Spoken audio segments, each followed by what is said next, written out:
Hola, hoy vamos a meternos de lleno en las cifras de Sigdo Coppers S.A., un nombre bien conocido en la industria chilena, un conglomerado con historia desde 1958, pero con una visión muy global. Exacto. Vamos a explorar sus estados financieros consolidados intermedios, los del cierre de junio de 2025. Básicamente, ver cómo les fue en esta primera mitad del año. Así es. El objetivo es entender un poco la salud financiera y el desempeño reciente de esta compañía, que es bastante diversificada. ¿Y de dónde sacamos la info? Bueno, las fuentes son sus propios informes financieros, los documentos oficiales que ellos mismos publican. Es importante aclarar, eso sí, que aunque no son los auditados anuales, sí tuvieron una revisión. Ah, bien. Sí, una revisión de Deloitte que siguió las normas internacionales para estos reportes intermedios, la NIC 34. Da cierta tranquilidad. Veremos el panorama financiero general, o sea, el balance. También, qué tal los resultados, cómo se movió la caja, el efectivo. Ajá. Y también algunas políticas contables importantes, cómo manejan los riesgos financieros, que siempre es un tema, ¿no? Y cómo rindió cada área de negocio. Y bueno, si hay algún detalle que llame la atención en el informe. ¿Suena bien? Listos para desmenuzar estos números. Dale. Empecemos quizá con un poco de contexto general. Sigdo Coppers S.A., bueno, como sociedad se reorganizó en 2005, pero sus raíces vienen de mucho antes, 1958. Tienen sus oficinas centrales en Las Condes, en Santiago, pero su alcance es mucho, mucho mayor. Totalmente. No es para nada solo una empresa local. Desde 2011 más o menos, han consolidado una presencia internacional súper fuerte. ¿Dónde operan fuera? En muchos lados. Brasil, Perú, Estados Unidos, México, Canadá y también Tailandia, India, Francia, Bélgica, Australia, Sudáfrica. Mira, de hecho, como el 61,2% de sus ventas totales ya vienen del extranjero. Más del 60%. Impresionante. Sí. Y acá en Chile controlan empresas bien relevantes.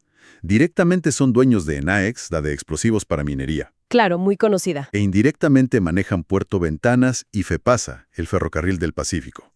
Todas bajo la lupa de la CMF, obviamente. ¿Y sabemos quiénes son los principales accionistas?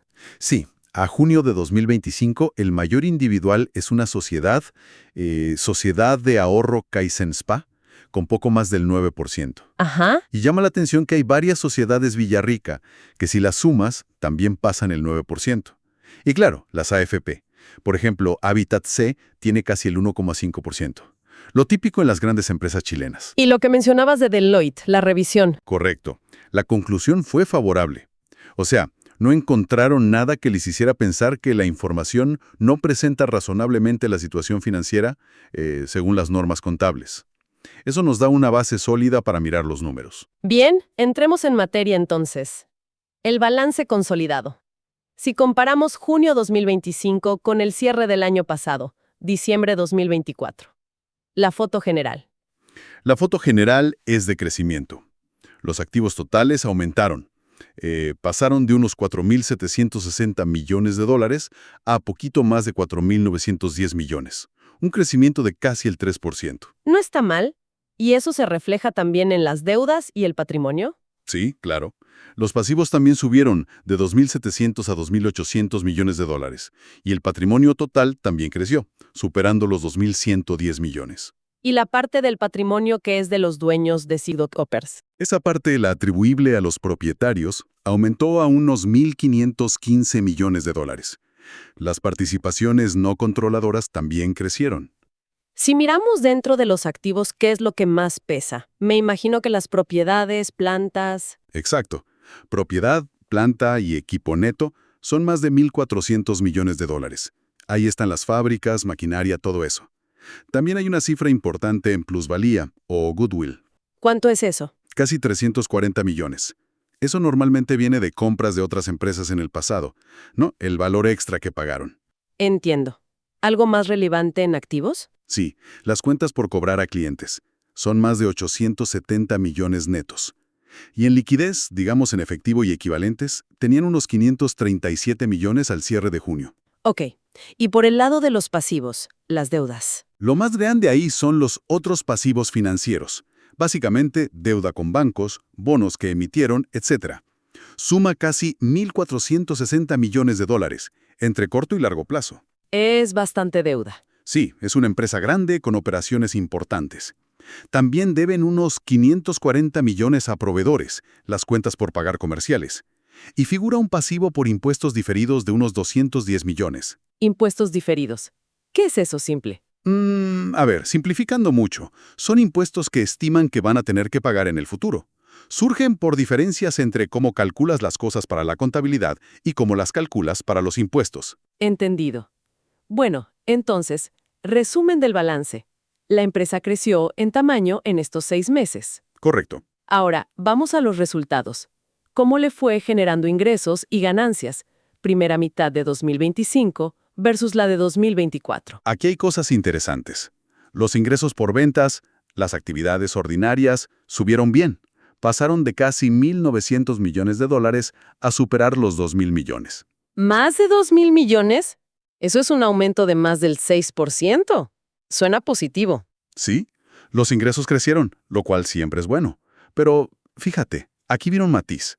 A pesar de vender más, la ganancia operacional, La que viene directo del negocio. esa misma, la que queda después de los costos directos de producir y vender, bajó un poquito. Cayó de unos 173 millones a 169 millones de dólares. A ver. Vendieron más, pero la rentabilidad de esa venta, la ganancia de la operación pura, se achicó un poco. Exacto. ¿Y por qué? ¿Se sabe? ¿Costos de la expansión internacional, quizás? ¿O presiones en los mercados? Mira, la explicación más directa que se ve en los números está en los costos. El costo de ventas, lo que les costó producir o comprar lo que vendieron, subió un poquito más que las ventas. Pasó de 1.508 millones a 1.522 millones. Ajá. Y los costos de distribución también aumentaron, de 48 a casi 53 millones. Esos aumentos, digamos, se comieron el efecto bueno del mayor ingreso en el resultado operacional. Entendido. O sea, un crecimiento en ventas, pero con márgenes operativos un poco más apretados. Pero si seguimos bajando en el estado de resultados, la última línea, la ganancia neta total, esa sí mejoró. Esa sí mejoró.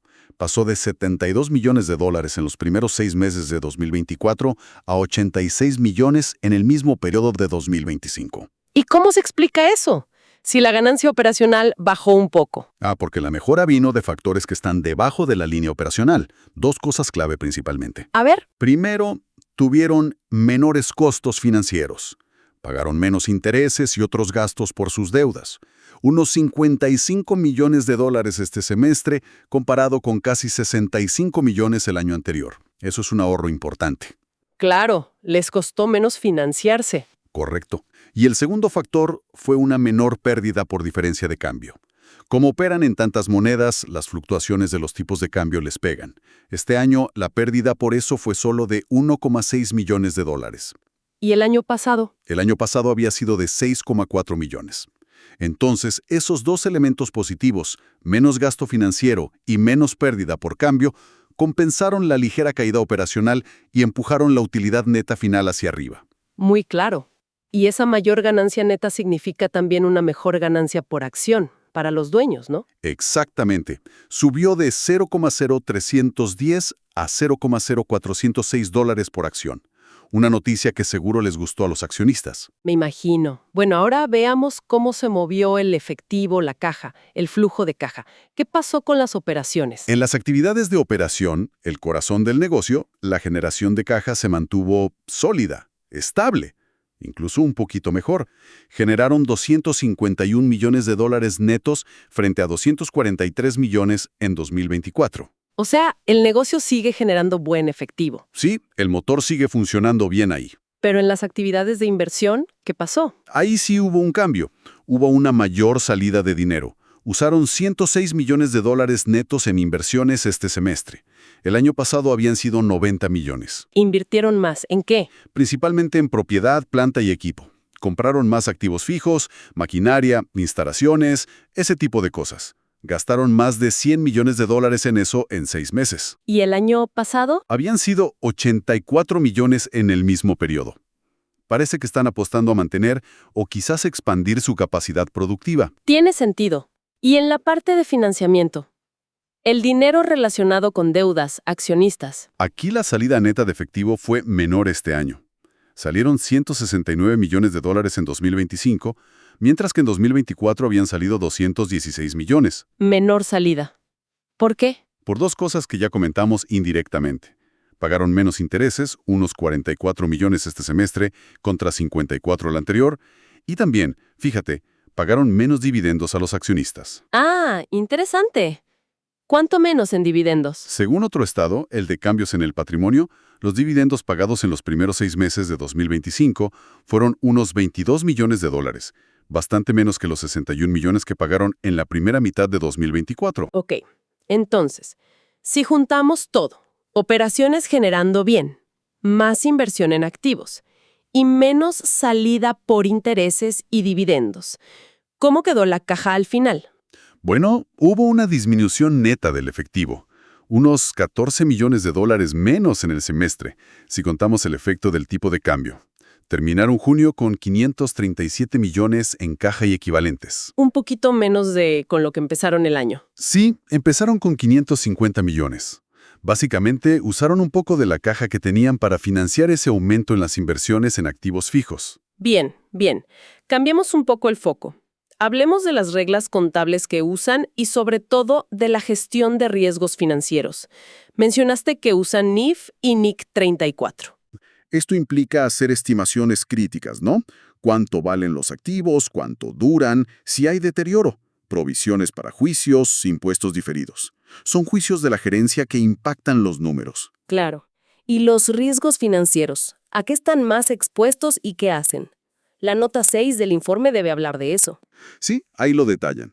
Identifican 3 grandes riesgos: de mercado, de crédito y de liquidez. A ver, el de mercado. Tiene 2 partes: tipo de cambio e interés. Como operan en todo el mundo pero reportan en dólares, las variaciones del peso chileno, el euro, el real, etc. les afectan. Dicen que usan forwards para cubrirse de algunas deudas específicas en Chile en UF y pesos. ¿Y las tasas de interés? Con tanta deuda me imagino que es relevante. Lo es, claro. Tienen deuda a tasas variables ligadas a índices como SOFR, la TAP chilena, Euribor. Hacen un cálculo de sensibilidad interesante. ¿Qué dice?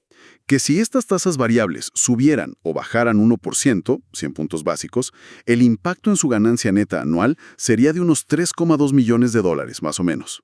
Ok. Luego está el riesgo de crédito, que no les paguen los clientes. Sí. Su mayor exposición está en las cuentas por cobrar comerciales, esos 870 millones que dijimos. Señalan que se concentran en minería e industria, donde consideran que los clientes son sólidos en general. ¿Y cómo se cubren? Bueno, aplican la norma NIF 9. Eso les obliga a estimar las pérdidas esperadas de forma más proactiva, mirando la antigüedad de las deudas y otros factores. Tienen políticas de provisiones. Y el último, el de liquidez. Quedarse sin caja. Lo manejan con planificación financiera, tratando de calzar ingresos y pagos. Dan algunos ratios. Por ejemplo, su endeudamiento, pasivo-patrimonio, es de 1.33 veces, y su capacidad para cubrir gastos financieros con la ganancia operacional es de 4.65 veces. ¿Y los famosos covenants, los cumplen? Eso es súper importante. Los covenants son compromisos que toman con sus acreedores, ¿no? Límites de deuda, patrimonio mínimo, y según informan en la nota 24, a junio de 2025 cumplían con todos. Eso es clave para mantener la confianza de los bancos y bonistas. Fundamental, muy claro. Ahora, una parte que siempre me parece fascinante, el desempeño por segmentos. ¿Cómo se divide el negocio de Sigdo Coppers y quién aporta qué? Sí, la nota 33 lo muestra bien. Tienen 3 segmentos operativos principales, más una categoría de otros. ¿Cuáles son? Están servicios. Ahí meten el puerto Ventanas, el ferrocarril FEPASA y negocios de ingeniería y construcción. Industrial. Aquí está la estrella. Eneax, con explosivos. Y Magotao, con insumos de molienda. Y comercial y automotriz. Maquinaria, repuestos con SKC. Otros es básicamente el holding. En términos de ingresos, ¿quién vende más? El segmento industrial es por lejos el más grande en ventas. Generó casi 1.340 millones de dólares en estos 6 meses. ¡Wow! Le sigue servicios, que tampoco es chico, con 350 millones, y luego comercial y automotriz con 140 millones. Pero una cosa son los ingresos y otra la rentabilidad, ¿verdad? ¿Cómo se ve la foto en la ganancia antes de impuestos por segmento? Exacto. Y ahí la foto cambia bastante. El segmento industrial sigue siendo el motor de la rentabilidad. Aportó $153 millones de ganancia antes de impuestos. ¿Y los otros? El segmento comercial también suma, pero mucho menos, 3,7 millones. Ajá. ¿Y el segmento de servicios? Que generaba 350 millones en ingresos. Bueno, aquí está lo llamativo. Ese segmento registró una pérdida antes de impuestos de $20,3 millones en estos 6 meses. Una pérdida. Sí, y el segmento otros, el holding, también tuvo una pérdida de 12,1 millones. Pero lo de servicios es notable. Facturó un montón, pero estuvo operando a pérdida a nivel preimpuestos en este periodo. Eso sí que es un punto clave para analizar. ¿Tendrá que ver con algo específico del puerto, del tren, algún proyecto de construcción o quizás costos asociados a los temas ambientales de Ventanas? Es una pregunta súper válida. El informe no lo desglosa a ese nivel, pero sí deja en evidencia una debilidad en la rentabilidad de esa área en este semestre. Quizás mayores costos operativos, inversiones que aún no rinden o provisiones por algo. Queda la duda. Habrá que seguirle la pista. Definitivamente. Y para completar la fotografía geográfica, la mayor parte de los ingresos viene de América, como era de esperar, más de 1.300 millones. Luego vienen África, Oceanía, Europa y Asia.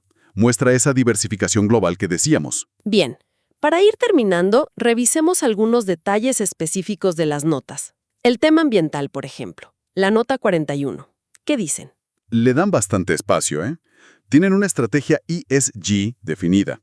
Ambiental, social, gobernanza, con pilares claros. Cumplimiento, gestión de riesgos, cambio climático, economía circular, agua, energía, biodiversidad. Mencionan usar la ISO 14001. ¿Y miden si huella de carbono? Sí, y dicen que miden alcances 1, 2 y 3. ¿Qué es eso rápido? Alcance 1. Emisiones directas suyas. Alcance 2. Las de la electricidad que compran. Alcance 3.